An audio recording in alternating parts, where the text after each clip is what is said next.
Episode 162, IRONMAN 70.3 Augusta with Coach Adam Zucco. Welcome to the pursuit of the perfect race. I'm Coach Terry Wilson, and with each episode, I bring stories of athletes to you that share their experiences at races in order for you to learn how to have your perfect race. We will hear stories from athletes of all ages, abilities, and races of all distances. So regardless of where you fit in, there's something in it for you. Thanks for spending some time with me today. Now let the pursuit begin.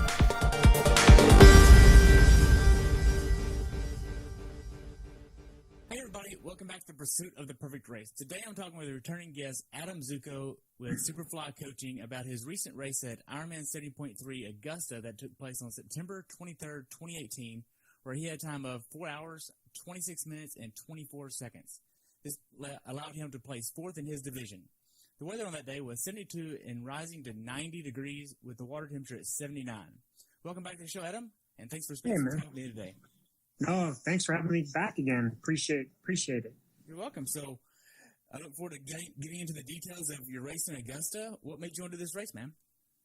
I've never done it before, so that was something that I wanted to do. My wife, Tanya, that was her first 70.3 ever, and it was her birthday, so she got to pick what we did that day. So we went there so she could try to show me the race that she had done the first time, and unfortunately she had a little ankle injury, so kind of went into the race knowing she wasn't going to finish, but still just kind of wanted to show it to me. Wow. So as far as your training from Santa Rosa going into this race, what was this like for you? Actually, candidly, the whole summer for me has been new because a lot of reasons. I've been coaching athletes, not that I haven't been for 20 years, but that's been going really well. It's been occupying a lot of my time. And then I'd say the biggest difference is I live in Florida now, and the environment from Chicago is totally different. So it's so hot here in the summer, and I guess I picked the one summer to move here where it's been record heat, and it's been totally different training for me than I've ever had to experience. But it will help me understand what people deal with when they live in these types of environments, because you get different results and feedback and things that so like I usually have, obviously having done this for so long, I have like sets that I'll do to kind of test myself and see how I am relative to what I would expect. And you can throw all that out the window here because, it's so different training when it's 100 degrees with 90% humidity. You just can't count on that feedback. So I wasn't really sure what to expect, to be totally candid. Okay. Now, I know that you have plenty of experience in all of this realms. Has your nutrition changed since you got down to Florida and started training in the heat?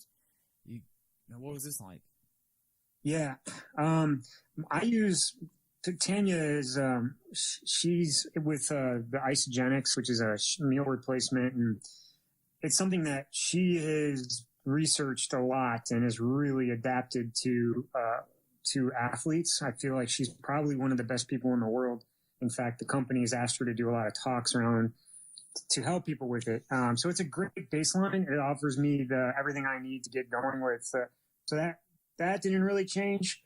The nutrition component for my daily life didn't change. I will tell you the amount of water that I have to take and consume down here, it's mind blowing. I will go out for workouts and lose 10, 12 pounds in a workout, of a few hours. And that's drinking 2 or 3 bottles an hour. And when you start losing, I don't know what that would be, 5-10% of your total body mass, nothing good's going to happen, So that's where you have to be mentally flexible. I've had to be very different in my approach, where I'll start doing runs, for example, where I'll start off at, say, 7-minute pace for my intervals. And when it starts to get to the point I've learned, where I put on, let's say I'm under 8:30 pace for the same effort, I have to realize, like, you know what, I planned to do 10, I'm 8 in, like, I'm not getting anything out of this anymore. I need to stop. And that's something where those are the kinds of leaps that I've had to take this year, where it's like, is it ideal? I'm figuring that out still, but, I can tell you that just beating your head against the wall and making it so, you're walking on your last interval and that kind of stuff, it's hard, So like, I've had athletes that I'm coaching around here now. We have to make sure that we're doing more treadmill sets, or, we do things in more controlled environments, like on the indoor trainer. But that's different still, so I would say my fitness this year is pretty good, but it's just different than it's ever been. So it's just, even having done this for a long time, I'm still learning lots of things. So. Okay. Now, as a coach, how do you know when to stop a workout and call it short because you're physically not getting anything out of it versus just being stubborn and going all the way through it? Yeah, that's an amazing question. And it's one of those things where I've gone through a lot of stupid things in my career. I used to do my Olympic distances in 3 hours, and I can remember what it was like to not be able to swim the whole swim. So I never really wanted to go through that when I was there, but having gone through those experiences helped me understand people that do go through that. And to your question, I would never have chosen to be in this situation where I'm having to kind of figure this stuff out, and deal with it and have those things. But because I am, it's forcing me to take inventory and be able to answer those questions better, like you just asked. And so for me, what I started to figure out was, one, when my form was breaking down, that was definitely where I felt like that was not good. I was thinking when I started to lose more than like 10 or 15% off my first interval, that was probably a time I needed to evaluate what I was still getting out of that workout. So, if you look at 6 seconds for every minute, if you're doing 6-minute intervals, once you put on 36 seconds, 40 seconds, something like that, you really need to, you need to take inventory of how fast you're starting in those conditions, so that if you want to control that decline, that's something that's, which goes to racing, right? Because look at Augusta, how hot that was. You need to be able to be mentally flexible and be able to adapt to the conditions. So you want to start at a more reasonable rate and take inventory from workouts past. And then after about 10 seconds, after about 10%, I would start to kind of evaluate how, what's going on here? Am I mentally giving up on this workout, or am I really just physically kind of falling apart? Is my form good? So it's not a hard, fast rule for me right now, but I do find that 10, definitely 15%, if you've dropped off that much, workout's over. If you're trying to get anything quality out of it. That makes sense. Now, being that this is a new environment for you with the heat and the humidity down in Florida, are you taking the same amount of rest that you were beforehand, or are you adding rest? What are you doing with the rest intervals? Another good question. I'm putting in more walk breaks than I normally would in some of my runs. So that was one of the things that I was trying to do. I tell my athletes, for example, I have several athletes doing Hawaii this year, and even my seasoned athletes and even myself, I'll tell them, start your first mile and try to run about 50% slower than you plan on running the whole marathon. Because we all know that if you've done one, you probably won't run that slow, right? So try that, set yourself up for success. And I'll even tell my athletes, let's just say you run 30 seconds to a minute per mile slower for the first 5 miles, which is significantly slower. You're talking about 5 minutes, which in the scope of an Ironman is really nothing. But if you try to run it, so many people run it on the opposite side so much faster, you can't recover from that. Your day's done. So I keep trying to remind myself of that in the workouts. I feel like for fitness, the other thing too, ironically, I've started paying more attention to, because I haven't for a while, is more heart rate stuff. And what I started to realize was my heart rate's elevated because it's trying to cool my body off. So I've done this so long, I'm more of an output person. So I really look at your body as a machine, and your heart rate would be like input. So what are you putting into the machine? And then your return on that input investment is your output, so your pace or your power. So if you really want to get the best information, you kind of look at them in a ratio factor, right? So, but I've been doing it so long, I kind of know what it feels like to be in certain heart rate zones, because we've all had those days where we go out and we push really hard, but our heart rate won't come up, right? Or, and so what do you do, right? So there's those questions, but I had to go back to thinking more about heart rate sometimes and controlling some of my runs based on heart rate, where I would change the paradigm of thinking from I have to run this pace to I can run as fast as I want, but I'm not allowing my heart rate to get above X for the first 30 minutes so that I can give myself a chance to at least stay the same or get better later. And it instantly changed my thinking about the workouts. And I believe that mental engagement in workouts is important. So now, instead of having to run a certain pace, I was only allowed to run a certain pace. And so that changed everything, right? So when I would get to that, so I would almost sometimes I would run a little harder just to get it up that heart rate so I could back off, and then be like, all right, and then in 30 minutes, I'm going to reevaluate and I'll allow myself another 5 beats, right? And then maybe 30 minutes later, I'll allow myself another 5 beats. And as soon as I did that, I started taking about 20 or 30 seconds per mile off my total runs, because I wasn't putting that mental pressure on myself to go out and have to perform. You know what I'm saying? And like I always say, like, triathletes have the shortest memory of everybody. Like, they can have an amazing workout on Wednesday, they take Thursday off, Friday goes bad, and they'll call me as their coach and be like, it's been forever since I've had a good workout, And so we're all like that, we're all emotionally invested, and we all get pissed off when every workout's not a PR. That's not realistic, So being able to, so I recognize that I'm probably pretty fit right now. Like, for example, I'm supposed to do IRONMAN Florida, and I can honestly say, I always tell my athletes, I don't like it when people stand on the line, because we all hear this, oh, this isn't going to go well for me, or, this. Have you ever been in an expo and hear every athlete be like, man, training's been awesome, I'm going to kick ass, they're all hedging, everybody's hedging, And so I always say that you have to be careful, because your subconscious mind can't take a joke. So if you're saying things like, oh, this isn't going to go well, or I don't know how this is going to go, that's what your mind hears. And so you need to put yourself in positive, and even if you do think that it's going to be a situation where maybe the day won't go, you can still say things like, I'm going to do the best I can, or I'm going to do everything that I can to have the best day I can. And it still remains truthful, but your body and your mind hear that totally different than this isn't going to go well, or this is going to suck, and all that stuff. I mean, I'm a coach. I'm an athlete. I've been to Hawaii 9 times. I have a lot of experience. And I can tell you, for the first time in a long time, I've had an entire summer where I haven't had a single workout that's told me that I'm ready to do IRONMAN Florida anywhere close to where I usually would or would like to be, because of where I'm living. And so I have to be really careful with myself now going into all these races and tell myself, like, look, I have to just go do the best I can and trust my fitness and let it kind of be what it's going to be, and kind of keep fighting through the day the best that I can and manage the day, And so, I just had that, we're getting off Augusta talk, but I just had a talk with an athlete going to Hawaii this year. And, I had told her, I said, listen, before I had never been under 10 hours at Hawaii, at Florida, or whatever. It was like 10:02, 10:07. Didn't matter what Ironman I went to. It was like always 10:0 something, And when I went to Hawaii one year, when I'd finally said to myself, like, I'm going to do everything that I can to put myself in a position to have a good race and then let the day kind of come to me, I went 9:16. So I took about an hour off at Hawaii, having essentially that philosophy. That and my nutrition would definitely play a role. The year later, I went back, and of course I wanted to break 9 hours, because that was the next logical goal, And I realized about 80 miles, and anybody who's done Hawaii will know exactly what I'm talking about. You're about coming into Waikoloa for the second time. It's where the race gets really hard. And I realized it's not happening. Like, it just wasn't happening. And so for a second, I got upset and got, kind of down on myself, like triathletes tend to do.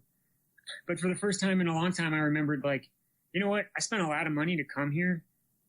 People really don't care about my results as much as I do. And my friends and family, they're going to judge their reaction to my race based on my reaction. So if I come in and I'm super disappointed and whatever, then they're going to feel disappointed and sorry for me. If I come in and tell them I had a great day, this was great, then the people who care about me are going to follow suit, And I told myself, I'm like, look, if I'm not having fun out here, then what am I doing?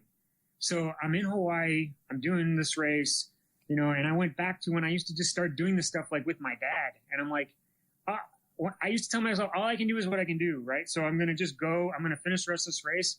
I'm just going to do what I can do, and there's nothing else I can control. And I went 9:35 or something like that.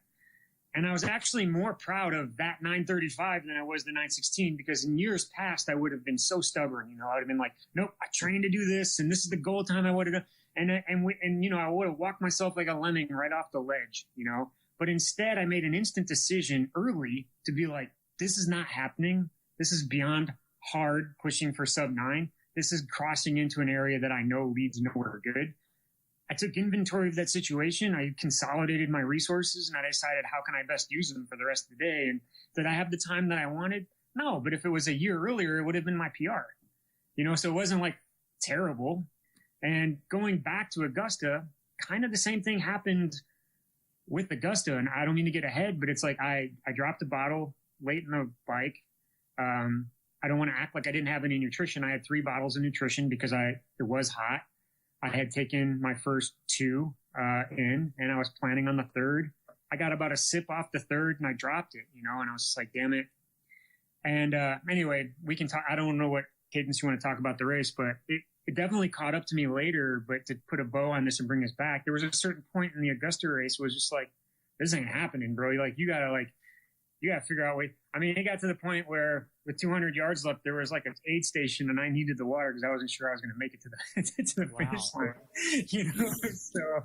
So anyway, really I didn't mean to hijack this podcast. That was really fun. You're good. I enjoy hearing it. It really seems like you know how to have grace with yourself and not be too hard on yourself mentally, and let your ego get in the way to beat yourself up, and just really be thankful for where you're at in life and where you're at in the race and where you are at in your journey. Yeah. And I think that a lot of triathletes, we tend to be really type A, and I remind my athletes of this all the time. And I don't mean to sound like I'm letting people off the hook. Like, I think we've gotten about 60 people qualified for Hawaii. So it's something we take serious, but at the same time, I really try to make sure my athletes are winning at life. And I find that the best athletes that I've experienced, even Ben Canute, when I coached him for 10 years, I'm like, you need to have a balance in your life. You need to go get your college education. You need to have good friends. You need to have other things in your life outside the sport. So it'll make it not so that the sport's less important, but it'll make it so you actually can race faster because it allows you to be not so mentally tense, and so, I try to be. It's easier to say sitting here talking than to be out there and being in the emotion, but at the end of the day, this is all supposed to be fun. Most of us aren't getting paid for this. And so if you're not enjoying it, what the hell? It's supposed to be fun. Now, in between Santa Rosa and Augusta, were you doing a lot of solid training? Did you have specific workouts you wanted to hit in between Augusta and Santa Rosa to give you the most preparation to go into Augusta to crush it? I this summer have been working off a pretty a skeleton schedule where I've been doing pretty much the same things each week, kind of adjusting.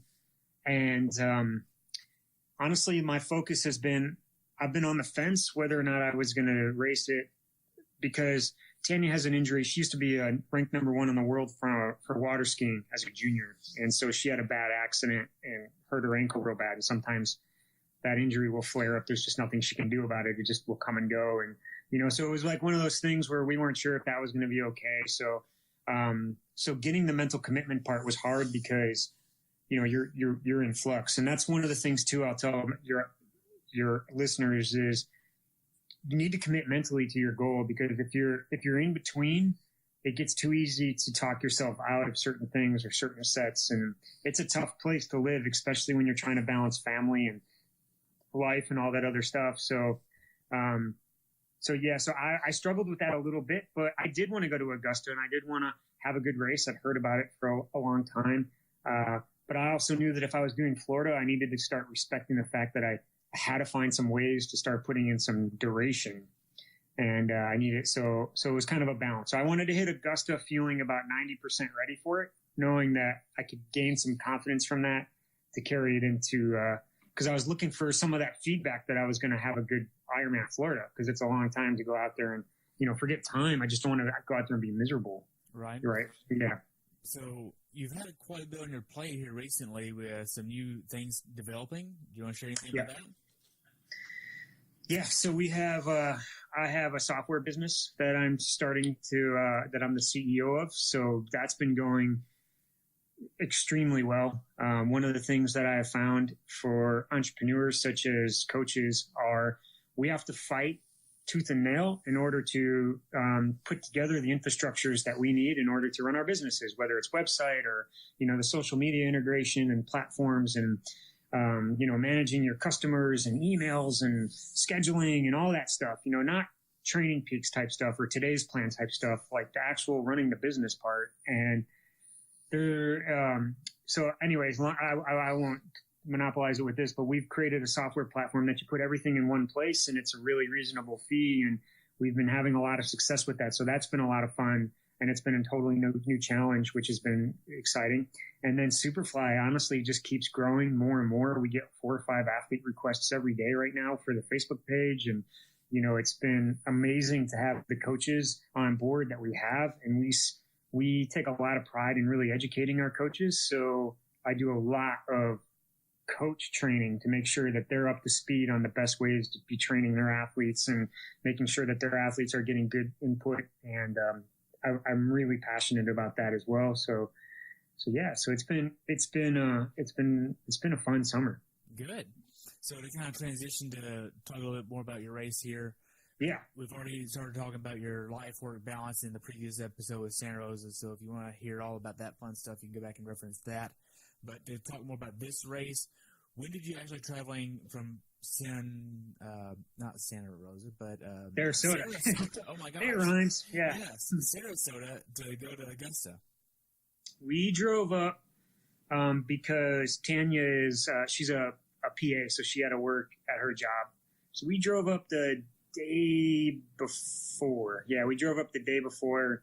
So it was kind of a tight turnaround for us. And it was right on that cusp of being too far to drive, too close to fly.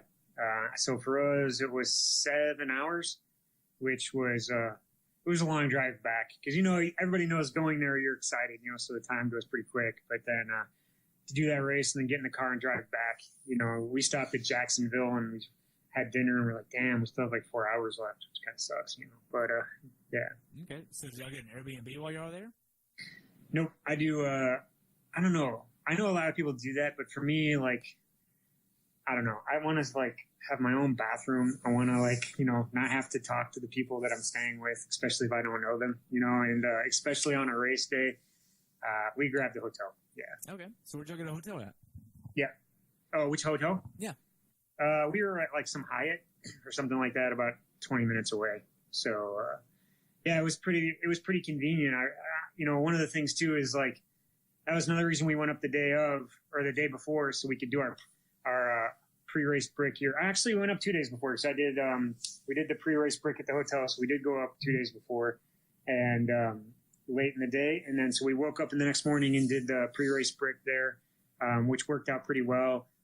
Always worried about safety, right? Because you don't know where you're at and where the roads are. And especially when you have your loved one with you also doing it, you don't want to be doing your effort and leave them. And so, yeah, so we were lucky we found a pretty safe place. And a little tip is if you're doing your pre-race break and you don't know where to go, a lot of times if you find a big mall or even a Walmart, it's not the most exciting place, but it's safe. You don't have to worry about traffic.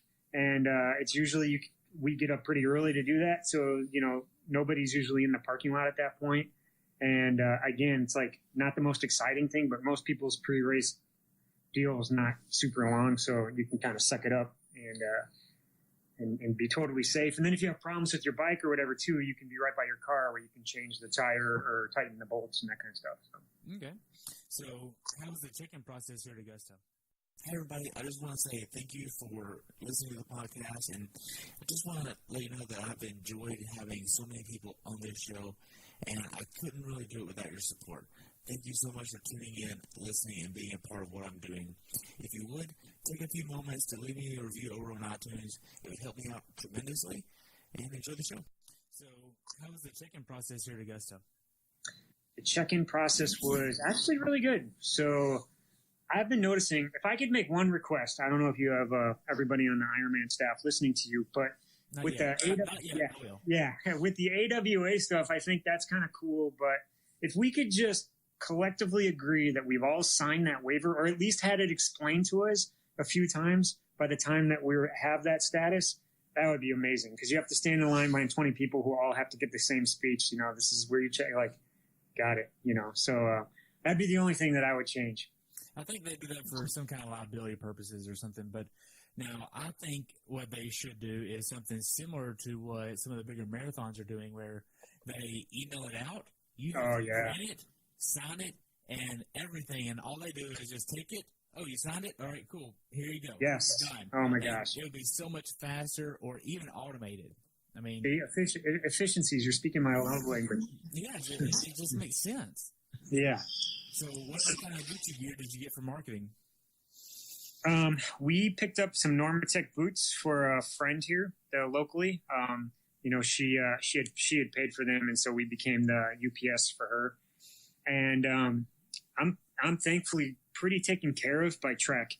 They pretty much make sure all my cycling and helmet and wheels and tires and all that stuff, those needs are taken care of. So that's super helpful. And Infinite takes care of my nutrition. So I've always found that it's funny. One of the first articles I wrote, you can probably Google it, was called Surviving the Pre-Race Expo. And I feel like so many people blow their races in the expo, looking around at other people, judging themselves up, trying different things, like get in, get out, try that stuff later. That's where races go to die.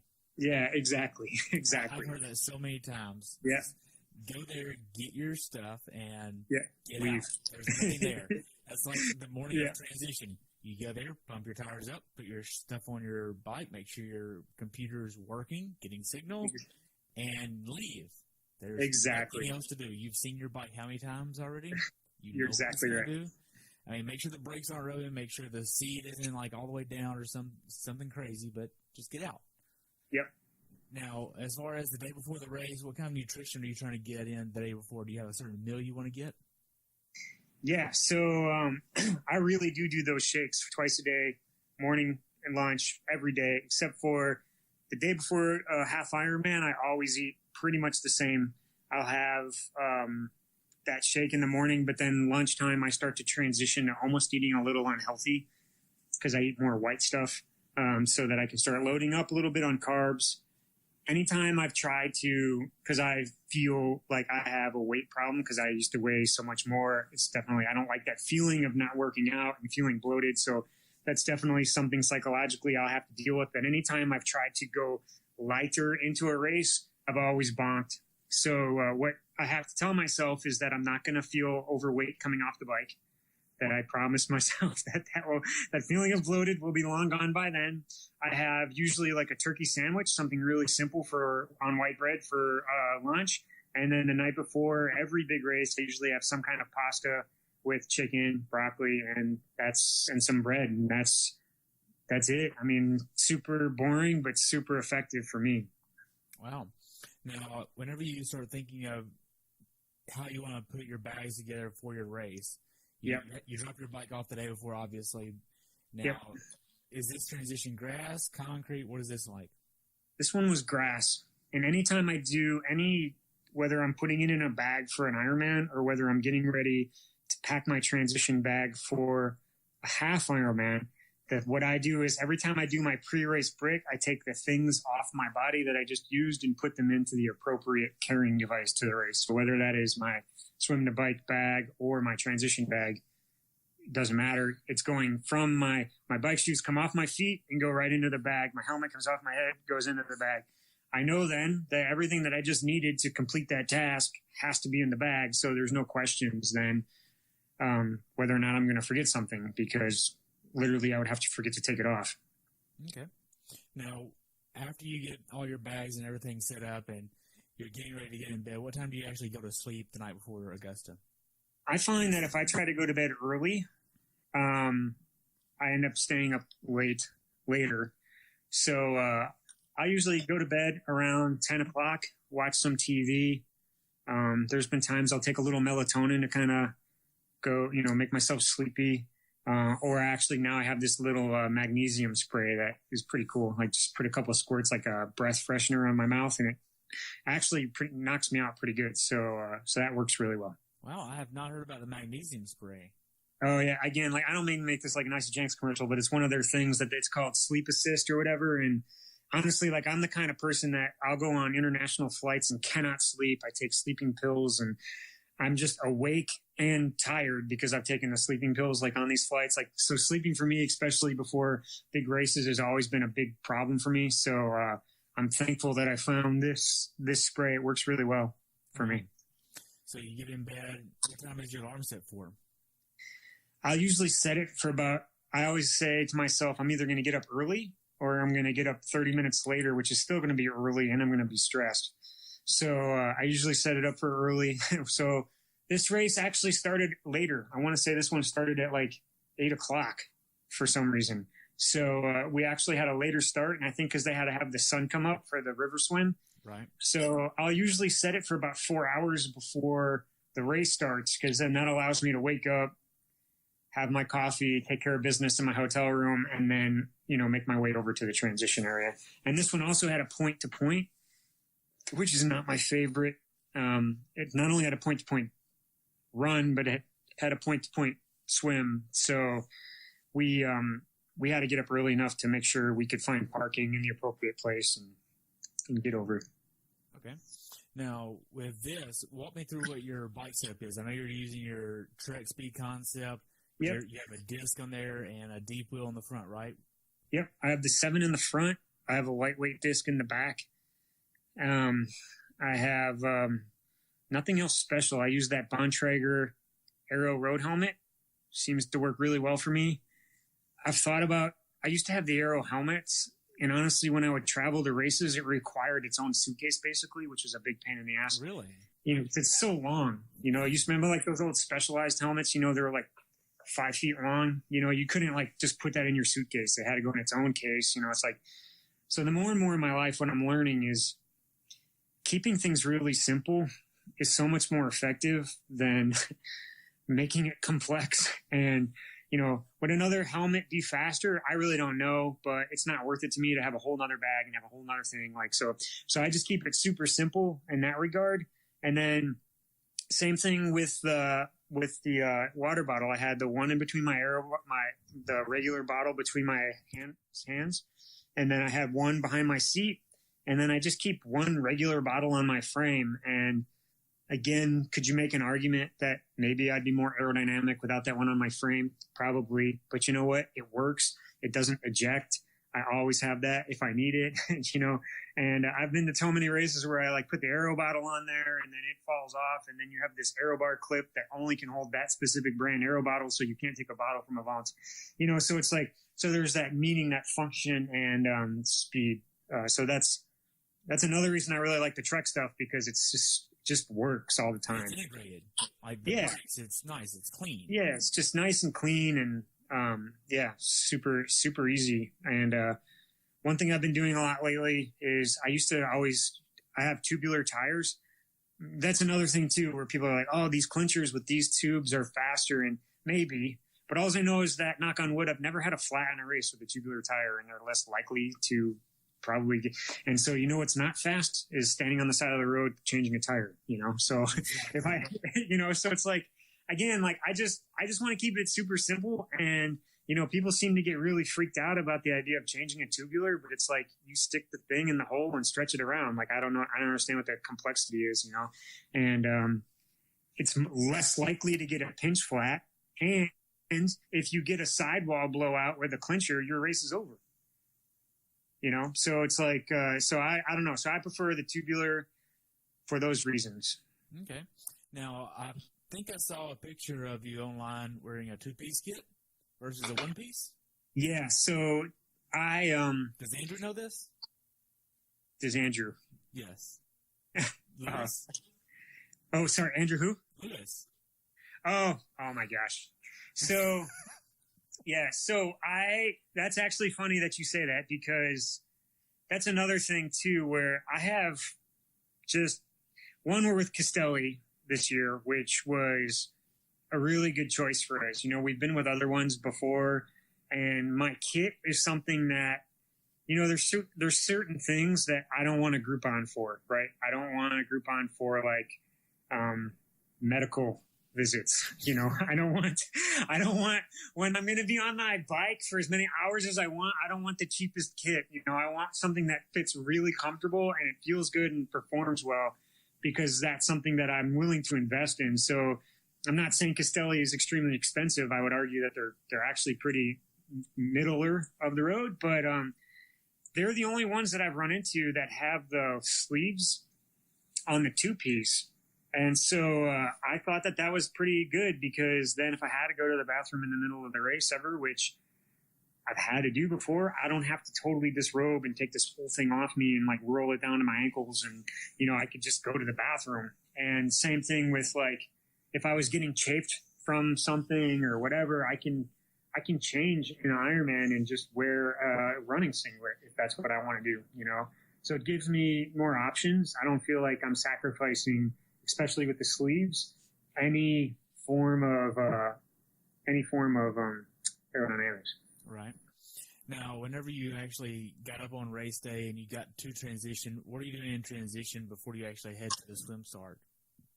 Yeah, so Tanya and I help each other fill up our tires.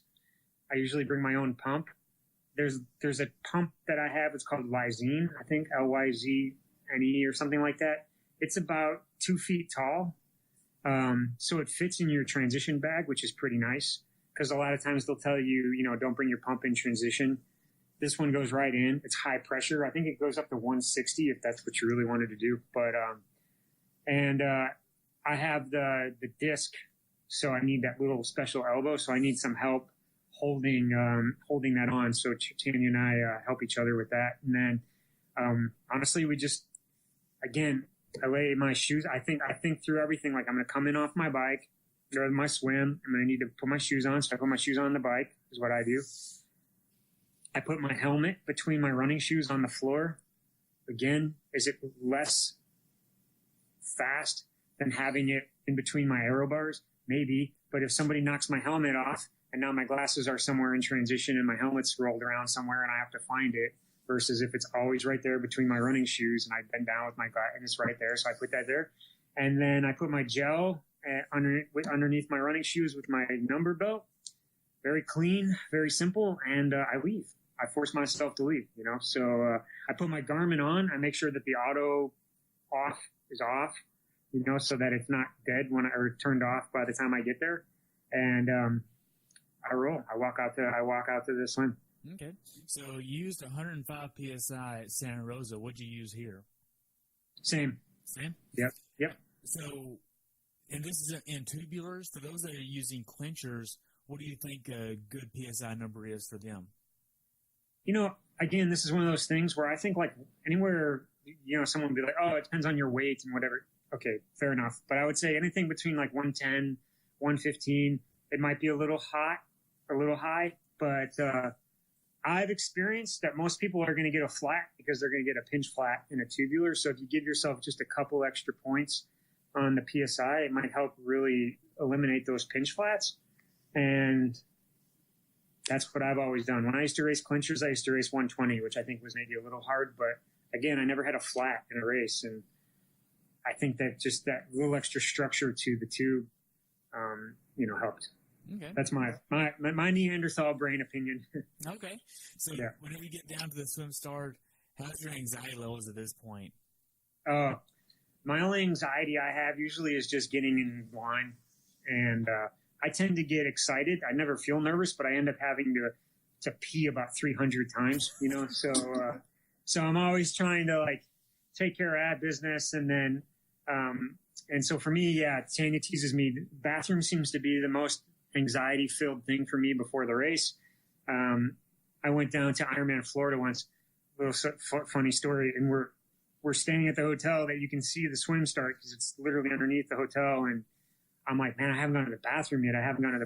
And so I decide at one point, like, okay, I'm gonna just going back to the two-piece. Even I'm like, if I have to go in the middle of the race, I'm gonna just have to go. There's nothing else I can do. I have to head down to the swim start, And of course, it's all packed. And that's the other thing for the AWA. They should have a little inlet from the side that you can get to the front. Because I was trying to work my way up through and people are putting their hands on me like, hey, man, don't worry about it. We're all 120 swimmers here, And I'm like, oh, my gosh, like I normally swim like 53, 54, somewhere in there. I'm trying to cram myself up to the front a little bit. And anyway, so to finish that story was kind of funny because I got out on the bike at the IRONMAN Florida race. There were no pros, and I had the lead vehicle in front of me with the clock. I had like 6 motorcycles next to me, state patrols. And you want to know what feels anxious is every time you slow down, you hear all the motorcycles shift down in their gearing to let you know that your pace just got slow. And then I kept turning around to see if anybody was coming, and I couldn't see anyone behind me. And it occurred to me, if I had to go to the bathroom then, what was going to happen? Like, was the car with the clock going to pull over and wait while I was in the porta-john? With like all the state patrols, like with their foot down waiting for me. But Wow. but yeah. So anyway, I went to the swim start, and I'm usually pretty confident about my swim, so I was feeling pretty good. I overheard one girl kind of get in front of me, and I used to train with a couple girls that were far better than me, so that's nothing unusual. But I overheard her dad tell her, don't hurt people's egos. So I heard that, and I kind of caught my attention. And then I heard her talk to the other girl that was standing next to her, and they were telling each other, one swam at Georgia and specialized in the mile, and the other girl swam. So I'm like, okay, these girls can probably roll pretty good. And so I actually came out right behind her in the swim. But yeah, so I'll usually kind of position myself, listen a little bit, see if I recognize anybody, look for the lines, that kind of stuff. Okay. So you get in, you swam a 22:41 here. How does the swim go for you? Lately, I don't know what's going on, but I had bad leaks in my goggles, and they're the same goggles I swim in all the time. But just like most people with race situations, things weird happen on race day. So my goggles filled up with water 3 times. I got dropped from the group that I was with. Had to swim on my own. I've been working on my swim, some technique stuff. And I just went back to reminding myself to focus on those things. And those things helped me actually bridge back up to the group. So it went pretty well. Wow. Now, how was the water quality here? The water was actually, it was a river. So it was kind of like not like being in the ocean or anything like that. But it was clear enough that I'll tell people a little trick. You can sight off bubbles underwater too. So a lot of times people will like raise their head to see if where they're going. But as long as you can see the bubbles of the kicks in front of you, that's all you really need to see if you trust that they're going where they're going. And you don't have to completely raise your head to really drop your hip position down. Right. Now, whenever you actually started having to sight and the sun was up, did you feel like the sun was in your eyes at all? No, I don't remember that being an issue. Okay. Now, whenever you get out of the swim, how does T1 go for you? You had 3 minutes and 10 seconds here, so yeah, not too long, in and out, pretty quick. Yeah, that's man, Mike, that's the one thing. I think we talked about this on the last. It's still an issue for me, just with my Achilles having been surgically repaired. It's really hard for me to run barefoot. So that's one of my more stressful times of the race is when I have to watch people that I swam with kind of run away from me, and I'm limited into how I can control that. And so I saw one of the guys come out in a Timex kit, and at Santa Rosa, he looked a lot like the guy at Santa Rosa that I kind of rode with, and I was thinking it might be him, but I really wanted to get out of transition with him because he did ride so hard at Santa Rosa. I knew that if I let him go visually, I'd probably never see him again. And so that was the only time of the race I had any anxiety, or kind of like bad anxiety, where I was kind of getting pissed off because I saw him rolling out and I was still kind of dealing with my stuff. And so he did get a little gap on me there. Man. Now, going into this race, what was your mindset? Did you actually want to be first in your age group to get a slot for knees? Did you want to have a solid time goal? What does this look like? Yeah. Again, basically what I was looking for was, someone asked me like, oh, what do you think you'll run? And again, I wanted to check in to see what my fitness actually was relative to other people. Because like I said, living here, I've had such little feedback on what my fitness actually is. So I wanted to check in with IRONMAN Florida if I was really ready and just wasn't showing it in my workouts, or if I was about to walk into a buzzsaw. And so I felt like I could, on a good day, maybe get close to 130 on my run. but I really thought that I was going to run a 135. And so for me, what I really wanted to do was just kind of see how my bike was relative to the field based on my indoor rides that I've been doing, because I'm not getting that confirmation from going outside and seeing my outside production type thing. So I wanted to check in on that, and I wanted to kind of check in on what my run was going to be like off the bike and how I felt. Obviously, anytime you race, you want to do the best you can. I wanted to, there's so many fast guys out there. I used to try to win my age group all the time, and I'm not saying I'm not doing that anymore, but I was really hoping to be in the top 5. So. Wow. Now with this course, it's a little bit of a rolling course. It's not perfectly flat by any means. So yeah. How would you judge this course from a strategic point of wanting to get this course as fast as you can without burning the legs out too much? Yeah, that's another good point too, because all my research that I did on Augusta was honestly mainly hearsay, and it was one of those races I heard all the time, like, oh, it's a downriver swim, really fast bike, flat run. And so when you hear that over and over for years, when it was time to go do the race, it wasn't like I didn't put a lot of time into like really figuring out what the bike was, because it was just like you just keep hearing like, oh, this is super fast, it's pretty flat. Then I hear, oh, they changed the bike and it's actually even faster or something like that. I think I'd heard. It was pretty rolling. It wasn't slow, but it definitely had, some rollers in there that you had to pay attention, and that was surprising to me. But I would say that the bike course was, if anybody's done Racine, it was a little hillier than Racine, maybe a little hillier than the old Muncie course. I would say it was a lot like the old Kansas course. They don't have the Kansas course. So, yes, definitely you're going to have to do some work on the course, but I would say it's extremely fair. The roads in general are really, really good. There was one out and back section that I was looking forward to just kind of check in on my competition. That came late. Yeah, it's an easy course to get away from people because there's a lot of turns and trees and hills and so but it's also, because of that, it's a course that it's easy for people to get away from you too. Right. Now, with this course, what are you wanting to look at as far as data goes? At Santa Rosa, I had freakishly high watts. So I knew that I had a race that was, I would say that, I don't remember what that temperature was. You probably would. I want to say it was upper 60s. So I knew that had something to do with it. So I wanted to just confirm that I was back to some of the wattages that I used to do before I had surgery.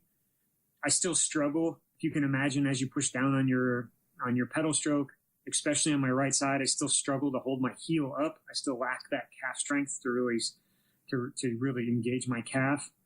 So I'm still looking all the time to see if I'm getting back to where I used to be in that regard.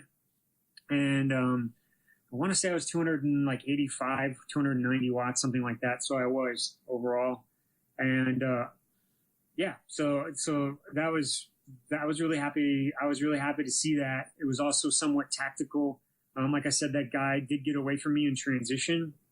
And it was one of those things that I would, the women and the guy pros were in front of us. So we were catching some of the women pretty early, and I obviously knew that some of those girls, people I saw up ahead were women, but I saw a couple specks, and I just had to keep telling myself one was him. And so I chased, I want to say for 30 minutes, I had to be like 330 watts to kind of bridge back up.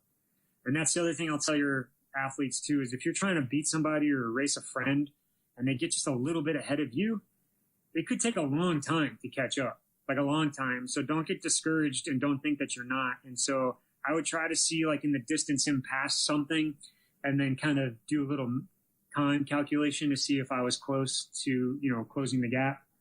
And then I did finally catch up to him and decided to regroup for a little bit. And, we ended up trading turns, obviously extremely legally. I always tell people, like, when you race in a SuperFly kit, you better not draft because I don't want that press, And then ironically, at one point, I thought I had a flat tire, so I had to get off my bike, check my tire, and it was fine. So I got back on. Then I had to, catch back up to him.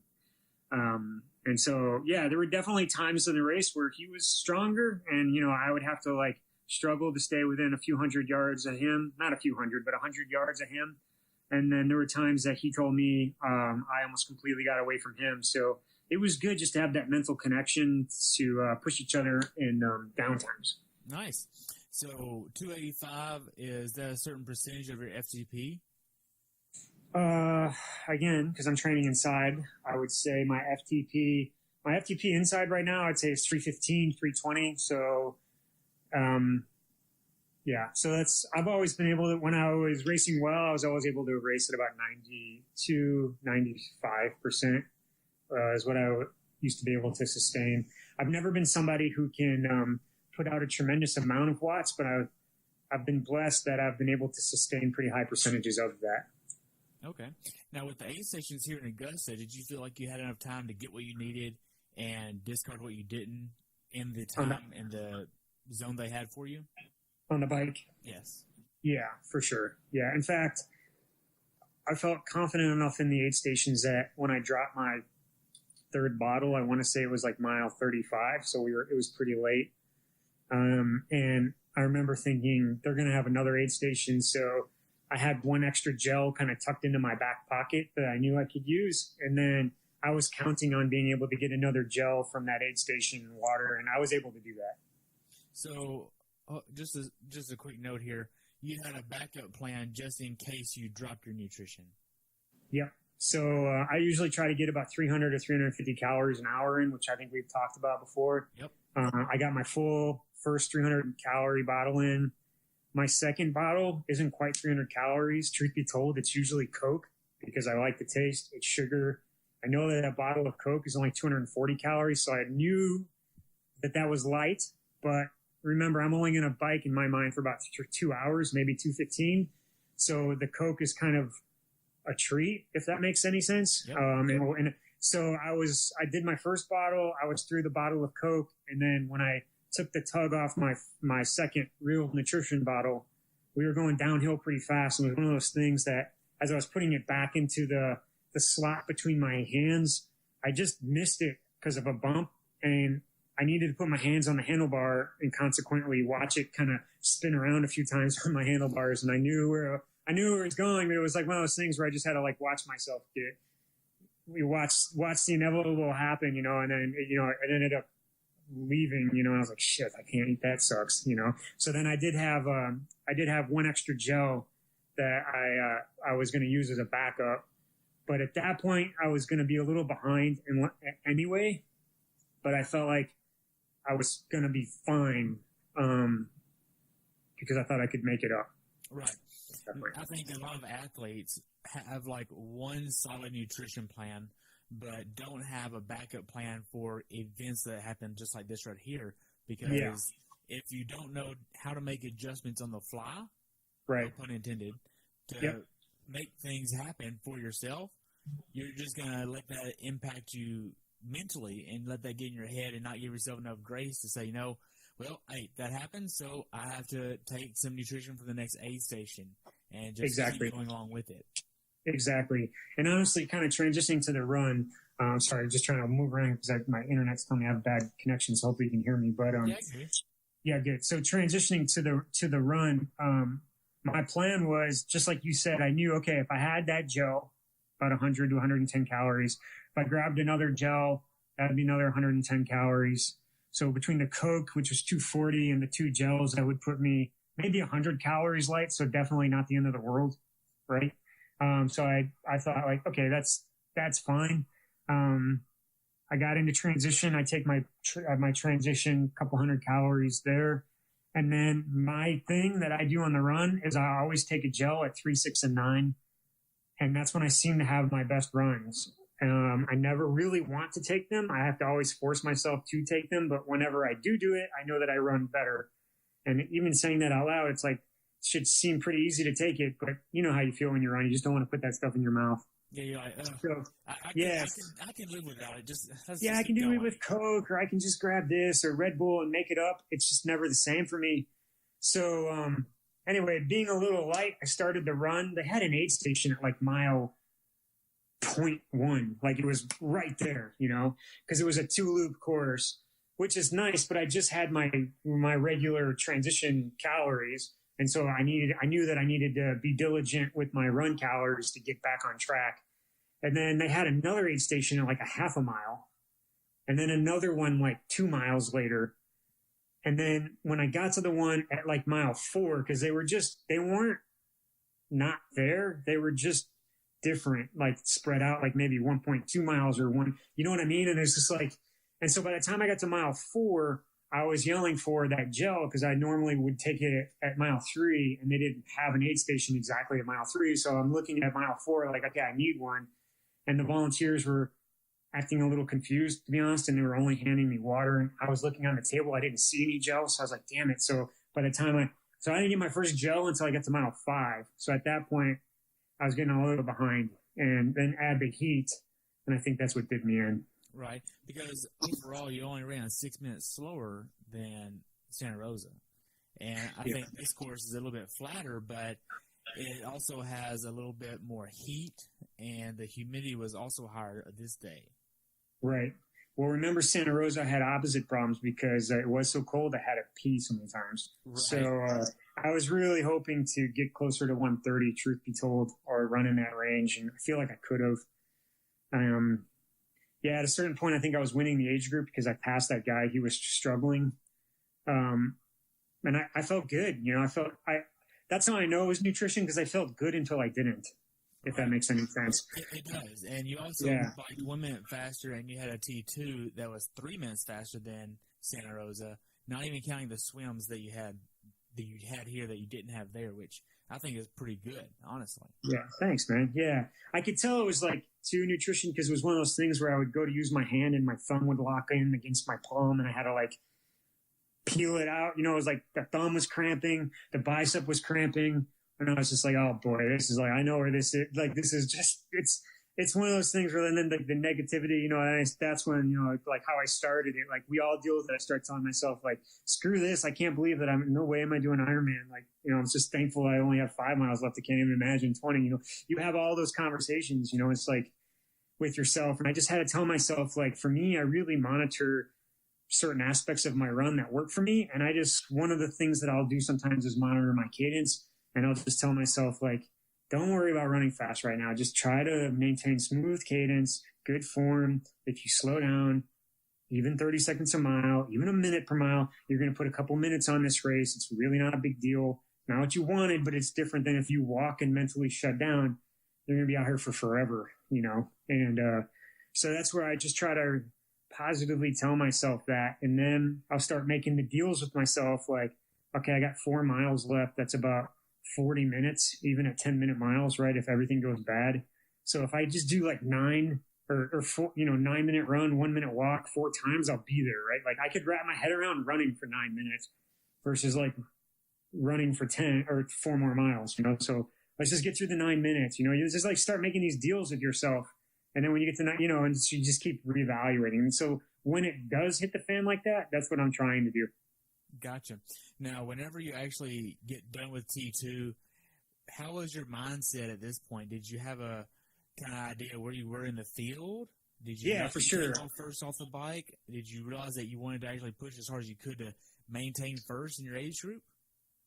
Yeah, I mean, I was definitely excited. Like I said, I was feeling good. I wasn't feeling the effects of having missed that nutrition at all at that point. I knew that it was a reality I was going to have to deal with. I felt confident that I could make up. I knew that my run is not a weapon right now, and I'm not saying that in a bad way, but I've almost kind of turned that into a positive because it's like, look, I don't have to go off and like try to like push myself to run a 125 or a sub 125 like I used to. Like, just be smooth and just be consistent. You just had a great swim. You just had a great bike. I know that I was second for sure because on that out and back section, we were about 6 minutes up on the next guy behind us. I could tell from, so I knew we had a pretty healthy lead. I felt good starting to run. There were even sections of the run that I got faster than when I started, everything was going according to plan. And then I all of a sudden just got super hot and super crampy in my, like, not even so much even in my legs, but just like my arms and my hands. And I could tell, like, and so that's where I knew, like, damn it, I have to, at this point, slow down and start drinking water and getting some hydration in, because even, so even after the race, I was so cramped up, like my back was hurting. So I was trying to like lay down and get a massage, but I couldn't, because it's like your ribs were cramping. I don't know if you know what I'm talking about, but it was like so uncomfortable. So, you have to be smart enough to know what's going on at that point.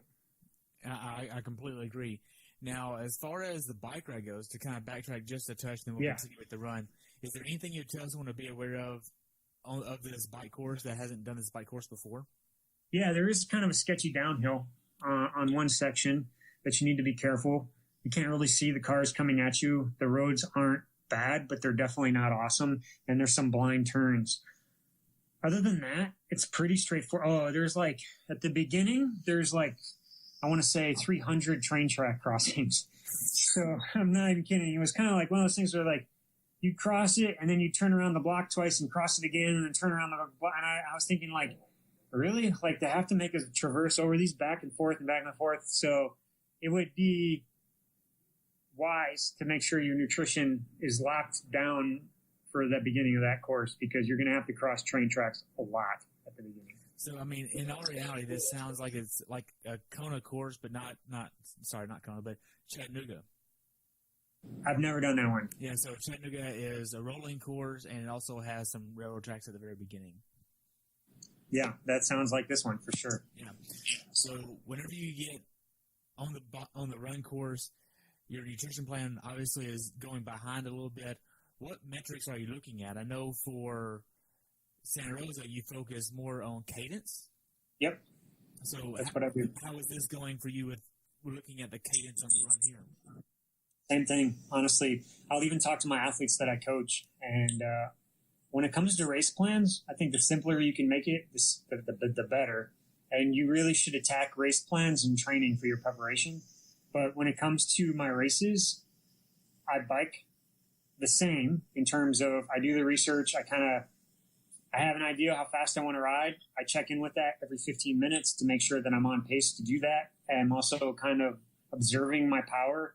I'm really paying attention to how I feel, and I'm always asking myself how I feel relative to what I have left. And then on the run, it always comes down to monitoring my cadence for my. And the reason for that is because I'm not emotionally attached to it.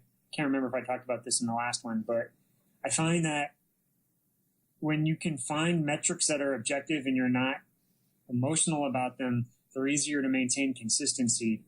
And so anytime that I used to try to push for a certain pace, or I'd see my pace decline or anything like that, it would start messing with my head, and it would make it so that I would run slower.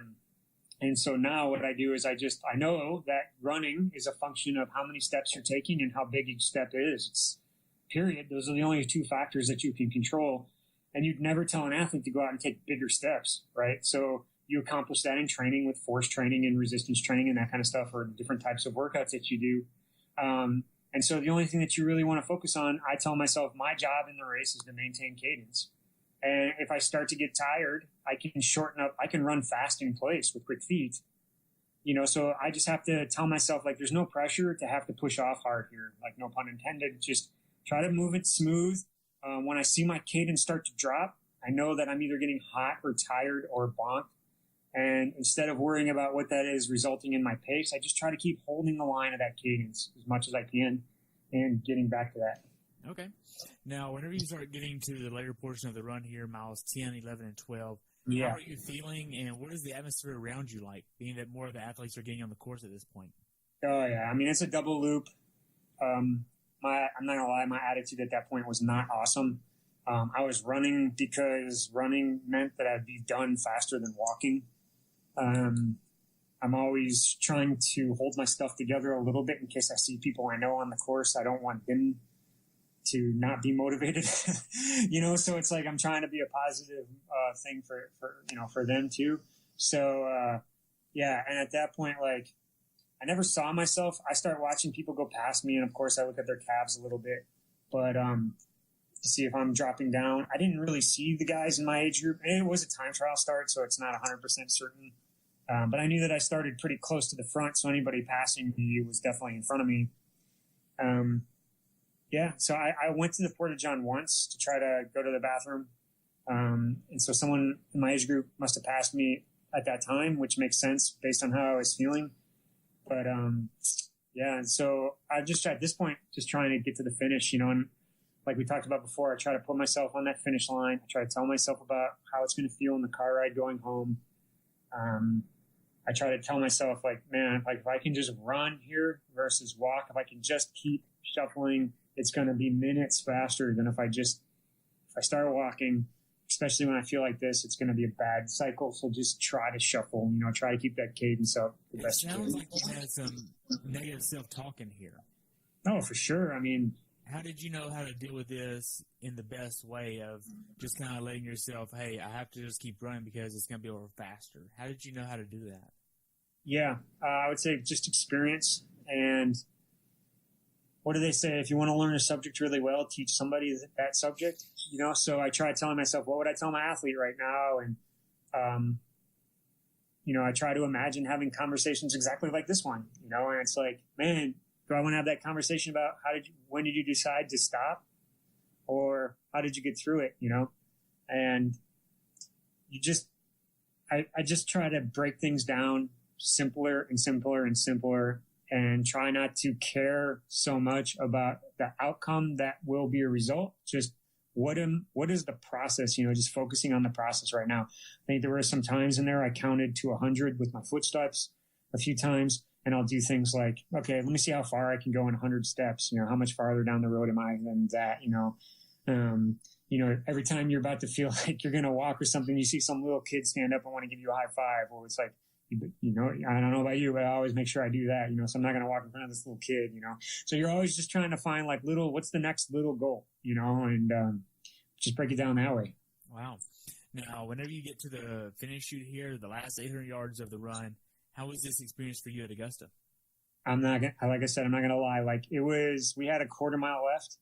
I hit an aid station that was, I told you on the last night, I try not to really take from late aid stations, but I was hurting badly. Like I was cramping at that point really bad. My legs were locking up. My hands were, like those old people hands where they get like those claws. I mean, I was pretty messed up at that point. And I was like, I didn't know how I was going to keep running to the finish line, even knowing that it was around the block.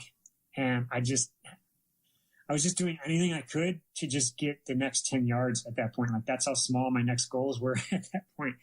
And I was just like, man, just get there. Like, cause as soon as you get there, it's going to be done. You can just stop, like just want to just stop. And, yeah, that's, that was one. I definitely had to dig pretty deep into the well, and a lot like that 9:30 pace. Like I'm pretty proud of that 140 in those conditions, feeling like I felt.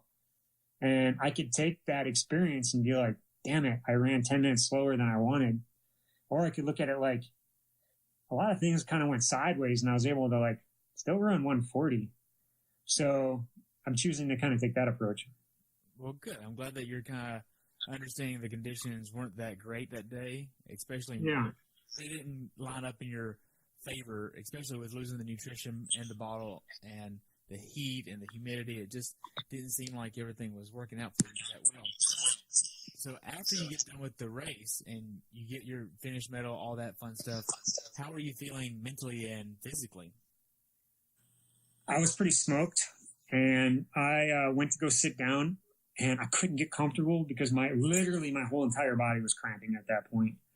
And I never really usually go get the massages, but I thought with the car ride home and everything, I should probably try. It was really hard for me to lay still on there because my back kept cramping. I'm so fortunate that I have such amazing athletes that I'm allowed to coach, but also at this point they start to finish and they want to talk, and they want to talk about their race. And I'm trying to literally just feel not sick, and I'm trying to be polite and talk, and, they don't really care about my race, nor should they. They, in a good way, they're excited to talk to me about their days, which I'm excited to hear, but I was just trying to like catch up and get some fluids in and get to the point that I could comfortably stand still and listen without feeling like I was going to, be sick to my stomach or something like that. And I had an athlete, Katie, I think she won the overall amateur, I was excited for her. And I was just trying to get myself in a place that I could really concentrate on what they had going on. So there was a guy there named Chris that I hadn't had a chance to meet yet, but he's part of our group, and he lost 87 pounds or something like that. And in the last year, he's done, an Ironman and a 70.3, and he's completely turned his whole life around, and so such an amazing story. It's just hard to hear when you're so uncomfortable. You know what I mean? So it's like, it's so awesome to hear journeys like that. Totally. I mean, it's like, you should talk to this guy. I mean, it's like, his name's Chris Carter. Yeah. I can connect you if you want, but I mean, it's like, yeah, so it's so awesome. So I'm just trying to I was just trying to feel better.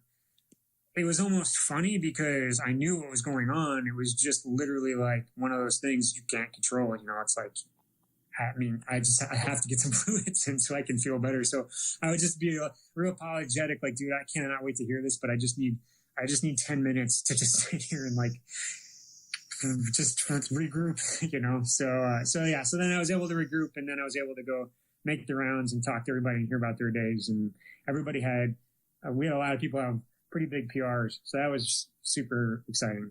Nice. Now, looking back on it, what's something that you learned from this race that you'd want to pass on to someone who hasn't done this race before? The swim is point to point.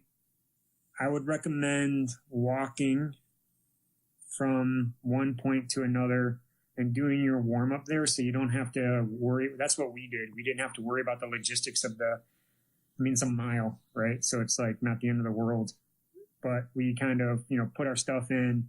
We had some sandals that we didn't plan on using ever again, so we kind of wore those over to the swim start. And then I just did my light jogs and stretches kind of on en route to the swim start. So I would recommend trying to use that. The course definitely was warm. You want to make sure to be prepared for that warm environment.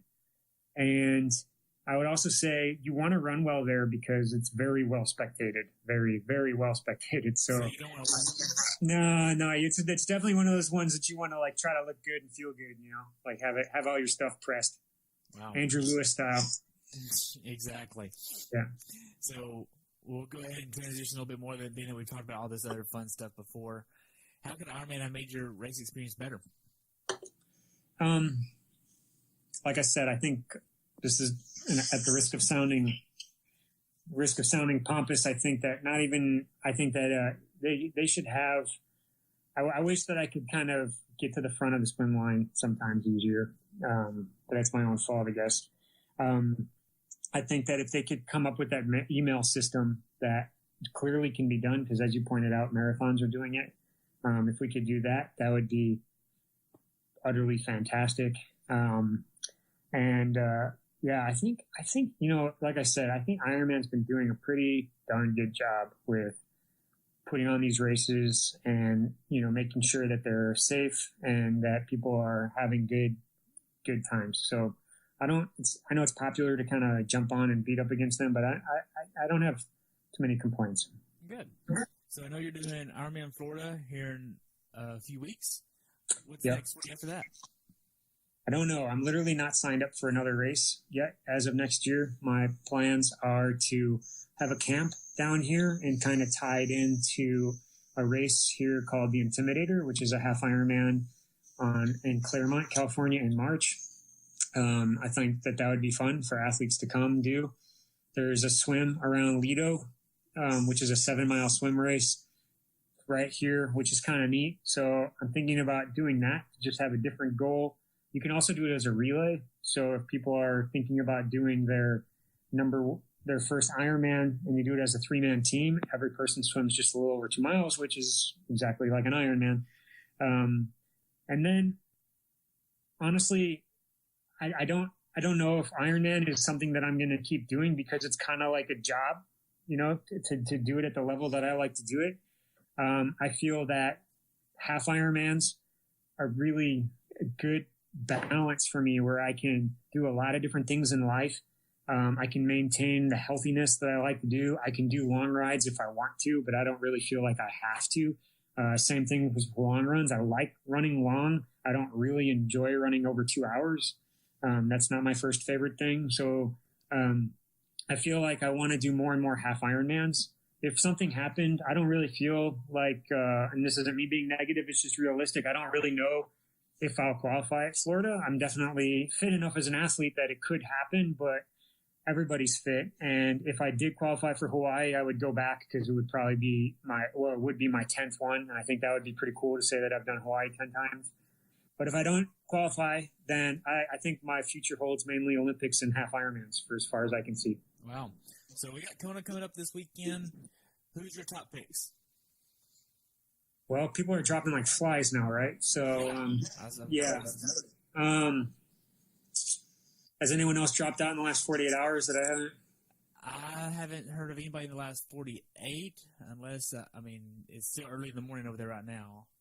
Yeah. So, okay. So, knowing from the last people it's really hard to bet against Daniela Rife. I said Marinda Carfrey, I think, is faster than people think she is right now. She's won it. She's got that mentality. She's a champion in her mind. I think her bike is better than people think. That's my opinion. So I think she'll be more of a factor than people think, that people are forgetting about her. And then it's really hard to say Lucy Charles isn't getting faster either. So it's one of those things where I'm glad I'm not making my money doing that. In terms of the guys, I think people are overlooking Keenley a little bit. I think that he might make a push and go with some athletes that are like Cam Worth. I think that he might put in an effort and go, and he's got the run to make it stick if he can get a gap. So that could be interesting. I don't think so that would be my non-popular pick, is if Keenley can go get it. And then it's really hard to bet against a guy that can run sub 240 in that race, right? Right. So, but at the same time, you have Gomez coming in. So, it's like, it's going to be super exciting and fun to watch. I think Lionel Sanders is a complete stud, but I do think he's over-raced a little bit right now. So I would say that it's going to be between Keenley and Lang, or Rini and Rice. I can say those. Wow. So to wrap up here, how can people follow you, Adam? SuperFlyCoaching.com.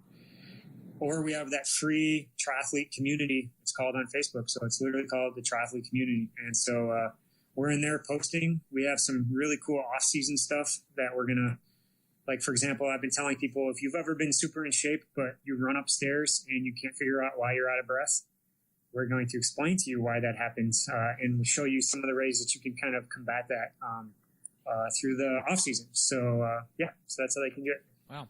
So just to give you an update here, I want to say the last time you actually told me about doing the incline walk and acting like somebody's poking at the button, just stand tall and walk. Yeah. That sucks, just so you know. It's harder than people think. I was so sore the next day from walking. Yeah. Oh, my gosh. I had to throw that in there. But a good way, right? Yes, in a good way. Yeah. Now, people don't think that it's a big workout when I put them there. I'm like, you got to trust me on this. It actually works pretty hard. Yes. So being that I already know what your definition of a perfect race is, we'll end on a different question here, and that's, in order of importance for you, what is most important? Mental grit, nutrition, or fitness? I'm going to have to go with mental grit, for the reason that I tell my daughter that all the time. Like, a lot of life is just being the first one to show up and the last one to leave, and just being kind of tenacious, because I'll hedge by saying, if you have mental grit, you can really attack those other two really well. Good luck attacking those two if you don't have mental fortitude. That makes sense. So what would be number 2 for you? Until a few years ago, I would have said fitness for sure. But with what I've learned and what I've experienced and how I've changed my nutrition, and the fact that I was able to go from over 10 hours to almost 9 hours, basically just changing my nutritional approach, I would say the nutrition would have to be probably number 2. but the argument is like I had to be fit enough to have those times. So, man.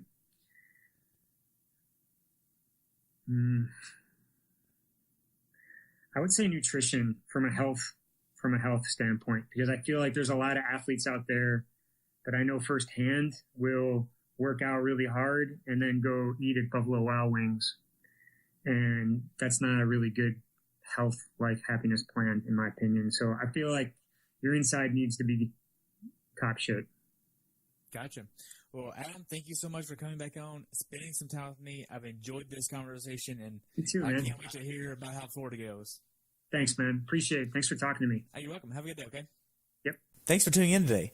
I hope you were able to learn something from today's episode. If you enjoyed the show, please take a minute to leave a review on iTunes or share it with a friend. Be sure to subscribe so you never miss an episode. If you'd like to see pictures from this athlete's race, learn more about who I am, what I'm doing, or be on the show yourself to share your story, check out my website at CoachTerryWilson.com. Until next time, continue the pursuit.